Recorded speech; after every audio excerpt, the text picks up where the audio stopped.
રાજ્યમાં સાર્વત્રિક વરસાદની આગાહી કરવામાં આવી છે। રાજ્યમાં કેટલાક જિલ્લામાં ભારે વરસાદની પણ આગાહી છે। સૌરાષ્ટ્ર, કચ્છ અને વલસાડમાં પણ ભારે વરસાદની આગાહી કરવામાં આવી। દક્ષિણ ગુજરાતમાં ભારે વરસાદની આગાહી કરવામાં આવી છે।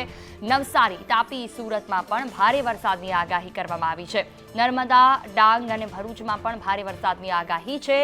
તો દાદરા નગર હવેલીમાં પણ ભારે વરસાદની આગાહી કરવામાં આવી।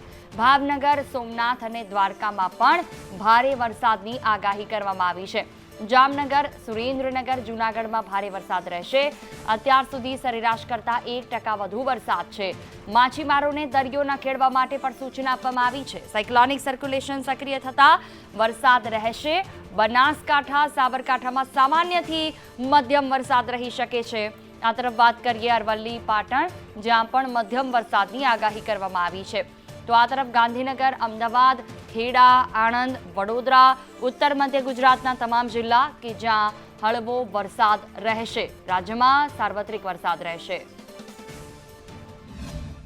રાજ્યભરમાં મેઘ જમાવટ જોવા મળી રહી છે, ત્યારે આગામી દિવસમાં પણ વરસાદ રહેવાનું અનુમાન રાજ્યના હવામાન વિભાગથી વ્યક્ત કરવામાં આવ્યું છે। સાથે જ વિંડીના માધ્યમ દ્વારા નજર કરીએ તો કયા વિસ્તારમાં કેટલો વરસાદ છે, તો રાજ્યભરમાં વરસાદી માહોલ સાથે અનેક વિસ્તારમાં વરસાદ છે તે વરસી શકે છે। કેટલાક વિસ્તારમાં ભારે વરસાદ, તો કેટલાક વિસ્તારમાં અતિભારે વરસાદની પણ આગાહી કરવામાં આવી છે, જેમાં સૌથી વધારે દક્ષિણ ગુજરાત અને સૌરાષ્ટ્રના જે ભાગો છે ત્યાં સારો એવો વરસાદ, ભારે વરસાદ આજના દિવસે રહી શકે છે, જેને લઈને સૌથી વધારે જો વરસાદ સૌરાષ્ટ્રની વાત કરીએ તો ભાવનગર, બોટાદ, ગોંડલ, રાજકોટ, ચોટીલા, સુરેન્દ્રનગર, મોરબી, જામનગર, ભાવનગર સહિતના તમામ જે વિસ્તારો છે ત્યાં આજે ભારે વરસાદ રહી શકે છે। તો દક્ષિણ ગુજરાતના વલસાડ, સુરત, દાદરા નગર હવેલી, ડાંગ, તાપી, ભરૂચ સહિતના જે વિસ્તાર છે ત્યાં અતિભારે વરસાદ કેટલાક વિસ્તારમાં રહી શકે છે। મધ્ય ગુજરાતમાં સામાન્યથી મધ્યમ હળવા વરસાદી ઝાપટા રહી શકે છે। તો બીજી તરફ ઉત્તર ગુજરાતની વાત કરીએ તો સામાન્યથી મધ્યમ વરસાદ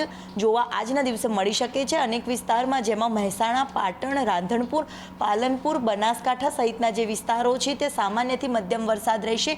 તો કચ્છમાં પણ મધ્યમથી હળવો, તો કેટલાક વિસ્તારમાં ભારે વરસાદ રહેવાનું પણ અનુમાન કરવામાં આવી રહ્યું છે। સરેરાશ રાજ્યમાં 1% વરસાદ વધુ નોંધાયો છે। સાથે જ રાજ્યભરમાં 7 દિવસ મેઘ જમાવટ રહેવાનું અનુમાન પણ કરવામાં આવ્યું છે। કેમેરામેન મેહુલ પટેલ સાથે દિવ્યા ચૌહાણ, સંદેશ ન્યૂઝ, અમદાવાદ।